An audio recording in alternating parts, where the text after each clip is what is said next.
엔비디아가 시간외에서 급락 중이다.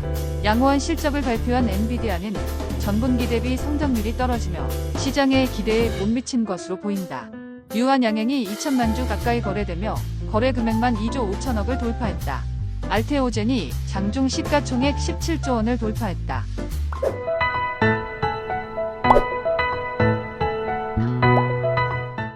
8월 29일 목요일 출근길 주식 시황입니다. 간밤 뉴욕 증시는 일제히 하락했다. 다우존스는 159.08포인트 하락한 41,091.42포인트로 마감했으며 S&P 500 지수는 33.62포인트 하락한 5,592.18, 나스닥은 198.79포인트 급락한 17,556.03포인트로 마감했다.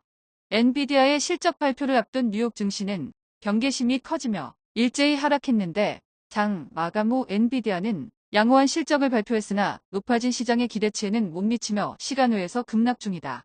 빅테크주는 일제히 하락했는데 엔비디아가 2% 넘게 하락한 가운데 테슬라와 아마존이 큰 폭으로 하락하며 나스닥 지수는 1% 넘게 하락했다. 엔비디아가 2% 넘게 하락하자 AMD도 3% 가까이 급락하고 마이크론은 3% 넘게 급락, 인텔도 2% 넘게 하락하며 필라델피아 반도체 지수는 2% 가까이 급락했다. 뉴욕 증시의 하락에 전기차도 일제히 하락했는데 테슬라는 1% 후반대로 하락한 반면 루시드와 리비아는 4%대로 급락하고 니콜라는 10% 가까이 폭락하며 6달러대로 추락했다. 10년 만기 국채 수익률은 3.841%로 상승했고 2년 만기 국채 수익률도 3.867%로 상승했다. 원달러 환율은 1337.5원으로 상승했고 서부 텍사스 중진유는 배럴당 74.52달러로 하락했다. 비트코인은 59,000달러대 초반으로 급락했고 이더리움은 2,500달러 초반대로 하락했다. 전일 국내 증시는 혼조세로 마감했다.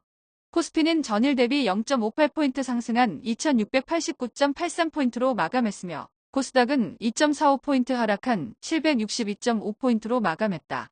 코스피는 엔비디아 실적 발표를 앞두고 하이닉스가 2% 이상 상승하고 한미 반도체는 6% 넘게 급등하고 현대차가 인베스터데이에서 순이익의 35%를 주주에게 돌려준다는 소식에 4% 이상 급등하는 등 대형주들이 상승세를 보였으나 2차전지 관련주가 일제히 하락하며 코스피 상승폭을 제한하며 강보합으로 마감한 가운데 삼성 SDI는 제네럴 모터스와 미국 인디애나주의 배터리 합작 공장을 설립한다는 소식에 장중 4% 가까이 급등세를 보였다.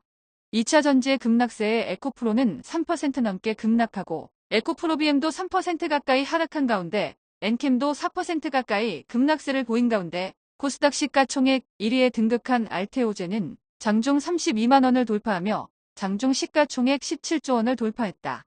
외국인들이 일제히 대량 순매도에 나서며 금융지주들도 일제히 급락했는데 하나금융은 4% 넘게 급락하고 신한지주도 3% 넘게 하락했다. 엔터주는 JYP를 제외하고 대부분 상승했는데 하이브는 어도어의 미니진이 해임에 대해 강하게 반발을 하고 있음에도 불구하고 법원의 가처분 결정을 피해 해임하면서 1,000억 원 상당의 풋옵션도 해제된 것으로 알려지며 3% 가까이 상승세로 마감했다.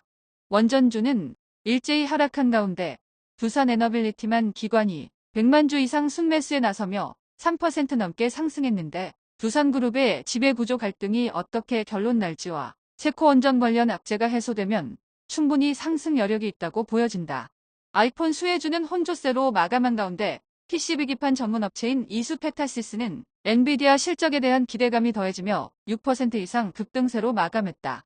한편 FDA 승인 호재로 6일 연속 상승 중인 유한양행은 외국인의 대량 순매수에 20% 넘게 폭등했는데 거래량은 1,900만 주를 넘어서고 삼성전자, 하이닉스, 현대차의 거래 금액을 합친 것보다 많은 2조 5천억 원이 넘는 거래 금액을 기록했고 유한양행 우선주도 22% 넘게 폭등했다.